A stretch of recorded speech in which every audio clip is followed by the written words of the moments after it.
Good afternoon. Thank you for attending our workshop this afternoon, Keys to Getting an On-Campus Job. My name is Shonda Thompson. I am a career exploration coach in our main career center. As an exploration coach, I help first and second year students explore occupations and industries based on what your interests are, your skills, and your values. So let's get started. So by the end of this presentation, you should be able to search for an on-campus job using the Student Employment Talent Management Portal. You should also be able to identify components of a resume and structure of a cover letter, and be aware of virtual interviewing tips and resources provided by the Center for Career Services. So now let me walk you through the Student Employment Talent Management System. Okay, so to begin, you want to type in the URL, and once you do that, you'll be able to search for federal work study and non-federal work study jobs here. You also have access to Handshake, which is a different system. And in Handshake, you're able to find non-federal work study jobs and internships. But again, that's a separate system. If you have more questions about Handshake or you need a mini tutorial, please feel free to book an appointment in Handshake with a career exploration coach, and we'll be happy to walk you through Handshake. So once you're here, the first thing you're going to do, you're going to create your own account. You're going to use your @go.gwu.edu email address with a unique username and password. Now, we do recommend that you use your single sign-on information when you create the account because it is easier to remember the username and password, and it makes for a smoother transition to the employee portal after you've been hired. Once you're logged in, you're going to see options for on-campus federal work study and off-campus federal work study. So I would say about 80% of the positions are federal work studies, and the majority of the positions will be on campus. Okay, so once you choose an option of federal work study or non-federal work study, you're going to be at a page where you can search for postings. I think I may be getting ahead of myself, but the postings will go live July the 12th. For the fall semester, but make sure even after the 12th that you check regularly, because throughout the summer, jobs will be uploaded throughout the summer. So on this page, this is where you can kind of filter the positions. So you could either search by keyword, you could search by the department, you can search by the location, and then you can search, if you look on the right-hand side, the last box, the professional outcomes, those are the type of skills that you're looking for. So if you're wanting to develop like leadership skills or critical thinking skills, you can choose that. We do recommend that you keep your search broad and just be open to all types of positions. If you cast a wider net, you're going to increase your chances of getting hired. But if you make your search narrow, you're going to kind of limit your options and you're going to miss out on opportunities. So again, you want to make sure that you're seeing all opportunities. Now, with you being a first-year student, you may not get your first semester dream job on campus, but just remember that you have 4 or more years at GW, and the position that you do, that you'll start working at, you'll gain transferable skills, so it's going to make you more marketable for your next opportunity. So again, you still have time while you're at GW, and any position that you get, again, will help shape you to be a marketable candidate for your next position. So again, like I said, all positions for fall semester will go live July the 12th. And again, make sure you check even after July the 12th for more positions, because they will be uploaded throughout the summer. Okay, so once you have found some positions or position that you are interested in, you will get to this page. So on this page, few things to take into consideration or to pay a little more closer attention to. So on that far right, you have your job close date. You want to make sure that you apply to the position prior to this date. And I would recommend to just give yourself even the day before the date the job closes, because we all know technology, anything can happen. So just kind of give yourself a little bit of leeway. You'll also see the position description. So if you click the view details, that's where you're going to see the position description. You're also going to be able to see the hiring manager's contact information. And then you will also be able to apply for the position as well. One thing that I want to encourage you is to make sure that you read all the application instructions. And when you read the position description, start to think about how your past experiences are parallel to what the position description that you're applying for, what they're looking for in a candidate. So if you do this while you're kind of researching positions to apply for, this will help you develop your resume and cover letter, which we'll talk about those shortly. I do also want to point out that as an incoming first-year student, some of you may feel I have limited experience, or I've never had a job where I was actually paid. So if you have volunteered, whether it's for school or whether you're a part of a youth organization, or maybe you volunteer through your church, or you may have been active in sports in high school, or you may have been a student leader in high school, any coursework in high school, or any case studies, or any hobbies. Let's just say, for instance, you build websites, or you build computers, or maybe you vlog or blog in your own spare time as a hobby. Those things still count as experience. So all experience does not have to be paid experience. Okay, so once you, again, click on View More Details, you're going to get to this page.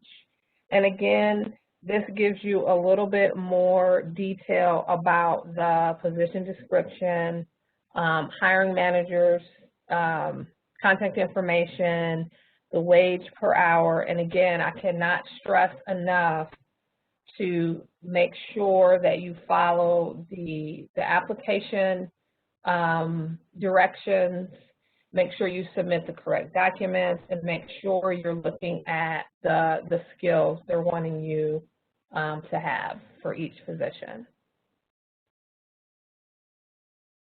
Okay, so if you think back to the home page where we initially started, or when you first log in, I just kind of want to point out a few things to you on this page. So on the left-hand side, you can bookmark your positions. So if you're kind of going through and doing a little bit of research, when you bookmark the positions, you can save positions that you want to apply to. You can also view your application. You can also view the status of your application and any documents that you uploaded. And then you can also click on the student user guide, which I will go to in a moment. I think that's next, actually, yes. So once you click on the student user guide, It's a Google Doc, and the student user guide answers questions about the process for applying for a job, and once you get hired, what are the next steps. It has all of this great information in this guide. It will also take you step by step of how to search for positions and what the hiring process looks like. So it's a very detailed document, and I highly recommend that you kind of go through it. I would say 100% it's going to pretty much answer, again, any questions you have about the hiring process. But after, you kind of peruse it, if you still have any questions, you can contact Student Employment, and it has their contact information at the top. Okay, so let's get into developing your resume. So you've found a federal work study or non-federal work study position that you're interested in, and it's asking for a resume. So we all know that the purpose of a resume is to market your skills and experience to a potential employer. So many of you may have a running list that you've used throughout high school, but now it's time, now that you're going to be in college, it's time to create a professional resume. And with this professional resume, you will develop and change this throughout your college career. I will say about maybe 90% of students who have applied or who have applied and who do, can't talk today, 98% of students who have applied for positions and who, I would say, really, you haven't had a lot of luck. Normally, it was their resume. So keep that in mind. If you're just applying for positions and it's crickets, you're not hearing anything, please make an appointment with myself or Jasmine Newkirk. We're the career exploration coaches, so we can kind of help you with your resume and show you how to tailor your resume to a position. All right, so let's talk about the sections of a resume. So because you, again, are very early in your professional career and you do have limited experience, the rule of thumb is that your resume will be one page. So there are many sections that can be incorporated into a resume, but for you, there are just going to be 4 main sections of your resume. So the first section is going to be education, followed by experience, activities, and skills. So under each of these sections, you're going to list your information in descending order or with the most recent position or information first. So you're going to go from the most recent to the oldest. So as I stated earlier, your experience, it doesn't have to be paid experience. It can include any leadership positions, any volunteer positions, or any other type of engagement. So one way that you're going to distinguish between your experience section and the activity section of your resume is to consider whether you were in a leadership position of a student organization versus being just a member of an organization. So for example, if you were the captain of your baseball team, you would describe your leadership skills that you utilized in this role. So you would put that under the experience section. If you were a member of the baseball team, you could list that under activities. The skills section, you would list any technical skills or if you have any foreign language skills. So those would go in that section. And you'll use bullet points to describe your skills and your experiences versus writing paragraphs. And we're going to get into that in just a second.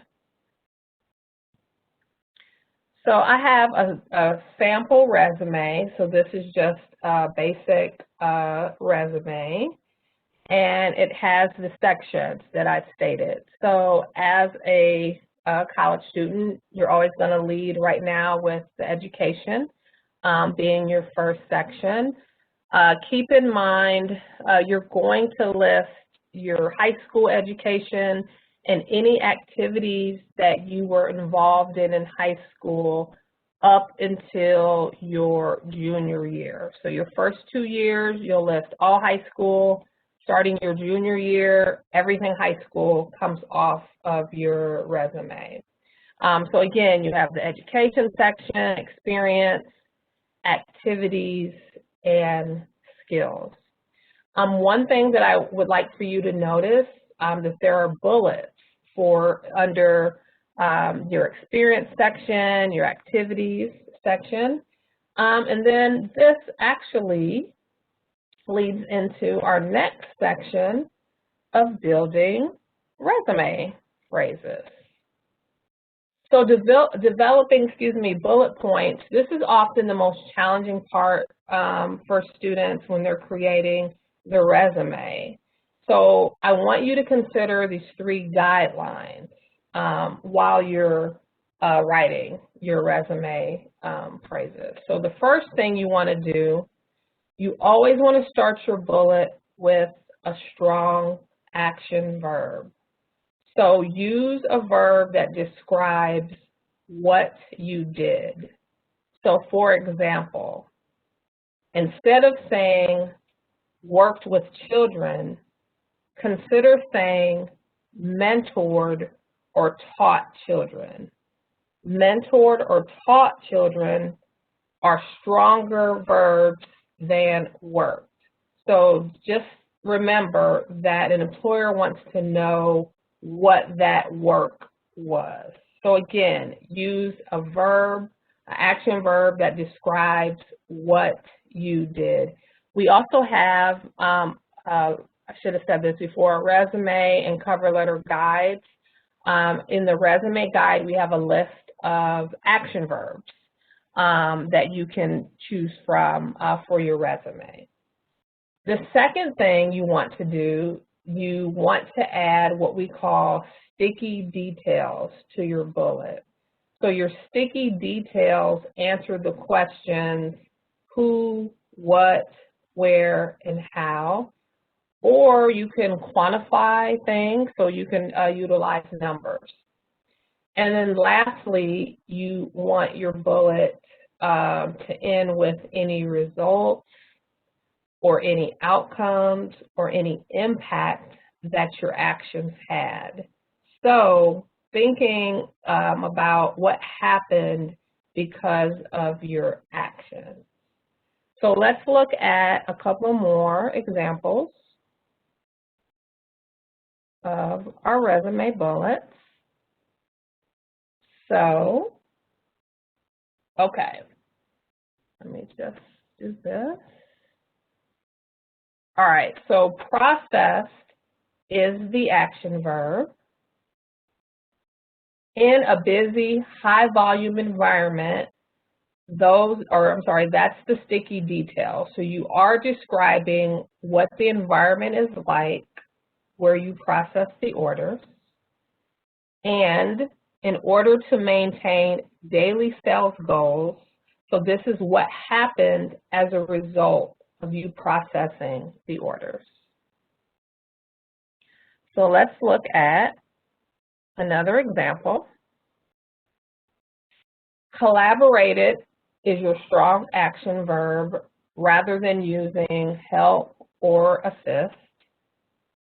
Who did you collaborate with? You collaborated with the president to plan monthly volunteer events at a local food bank.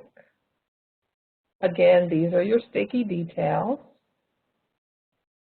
And lastly, what was the result, outcome, or impact of the collaboration? It encouraged club members to engage in customer service. Okay, so now that we talked a little bit about our resume bullets, let's get into cover letters. So A majority of the positions will ask for a cover letter. So your resume just showcases the facts. So it has your educational background, your experience, and your skills. The cover letter is going to give you a chance to kind of make your argument. So why do you want this position? What would make you the best candidate for the position? And also, a cover letter can give you an opportunity to emphasize a specific experience or experiences from your resume. So let's look at the basics of a cover letter. So cover letter is going to be short, just keep it concise, 1 page. Similar to a resume, you want to, within the body of a cover letter, you want to use a single space, and then you can double space between each paragraph of the cover letter, so the person reading it will know which paragraph is ending and which one is beginning. So again, when you're writing your paragraph for the cover letter, just single space those, and in between each paragraph, you want to double space. Also, make sure all your paragraphs are left aligned. Keep in mind that your cover letter is always, always, always written beginning in business format. So that's going to begin with your address. You're going to add the date, the address of the person and organization you are writing to. When possible, you always want to address your cover letter to the person who's doing the hiring for the position. Normally, you'll see this information in the job description in the posting, or you could do a little online research. In the event that you cannot find the, the person to direct your letter to, you may say, "Dear hiring manager," or "Dear search committee." So again, I just want to stress that. So in the event that you cannot find someone to direct your letter to, you want to address the cover letter to "Dear hiring manager" or "Dear search committee," and make sure that you really give some effort into finding the person to address the cover letter to. So moving forward, I'm going to share with you how to develop the body paragraph of your cover letter. All right, so your cover letter really just has 3 parts. So it's going to have your introduction, your body, and conclusion paragraph. So in your introduction paragraph, you want to, state your interest in applying to the position. You want to express your reason for applying to the position, and you're going to end your paragraph with a transition statement. So for example, you may say something like, "Hello, I'm eager to apply to the biology office assistant position. I believe that I have the necessary strengths and skills to be an asset to the office.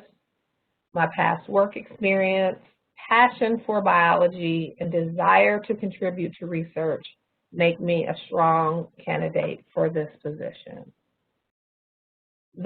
Your body paragraph, it should highlight 2 to 3, but no more than 3 examples of your past experiences and skills that are parallel to what is being asked in the job requirements.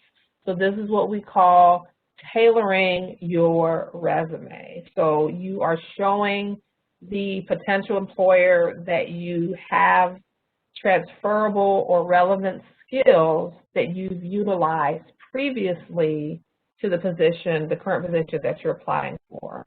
And remember, it doesn't have to be an exact match. You just want to show how the skills you already have can transfer to the requirements of the position. In your conclusion paragraph, you should restate your interest for the position. You can provide days and times that you are available, so, according to your class schedule and other activities that you're involved in. So this is extremely important. So please, please don't forget to include that in your availability. And then thank the person that you are writing for their time and attention.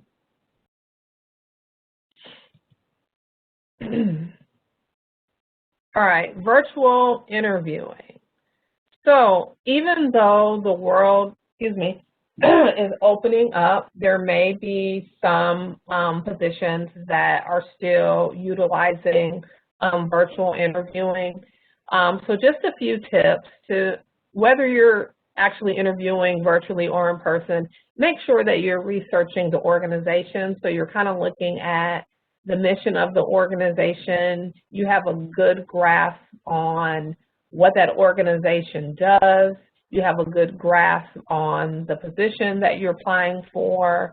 And you're going to research the organization too, because in an interview, you really don't want to ask a question that could be answered by just Googling. So when you're doing your research, one, it's going to show in the interview, and two, it's showing a potential employer that you're taking the initiative and you're going the extra mile and that you're serious about the position you're applying for. If you are going to interview virtually, make sure you check your technology, your lighting, and your environment ahead of time. So make sure you kind of test, the technology and, again, your lighting. You may want to do that a day before and not wait to the last minute to do that. Dress professionally. So we all know that because of COVID, we've been going to school, we've been working from home, and I always like to call it, and I've done it, that I'm professional on the top and I'm party on the bottom. So I have my PJ bottoms on, but I have my professional work shirt on top. So when you're interviewing, you want to feel great, you want to feel confident about yourself.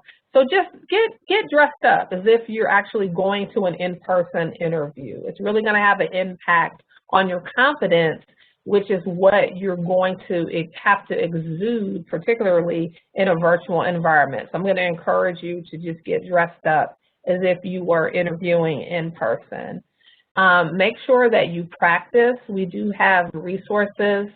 Again, you can make an appointment with myself or Jasmine Newkirk, and we can review these with you, but we can do mock interviewing.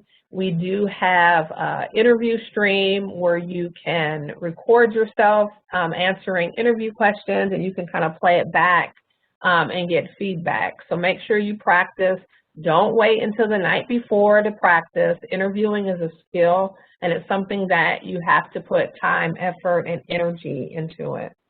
It's always important before the interview ends, you want to make sure that you're getting the interviewers, or if it's a panel interview, so more than one person, make sure you have everyone's contact information ideally, or if you only can get one person's contact information, you want that, and you want to send a thank you message to the interviewer or panel, preferably within 24 hours.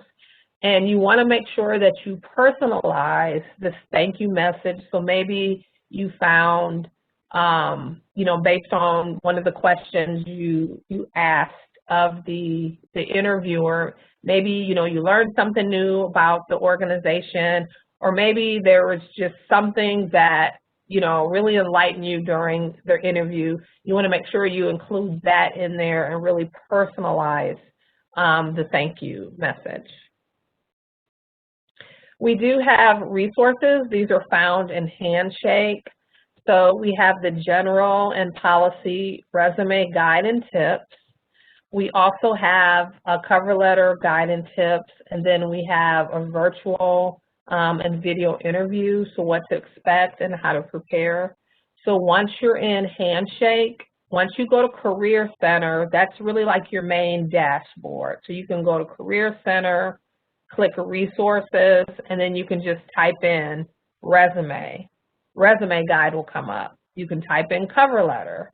Cover letter guide will come up. And if you type in virtual or video, these guides will come up. And again, if you have any questions on how to navigate Handshake, please schedule an appointment with us, and we'll be happy to walk you through that. So this is my colleague, Jasmine Newkirk, and again, myself. So we're here to help, and we're here to help you navigate, your job search while you're here at GW. And again, just schedule an appointment via Handshake. So it would be Career Center, and then schedule an appointment, and then you can either click on our names or if you have a preference or not, our calendars will come up, and again, we're happy to help you.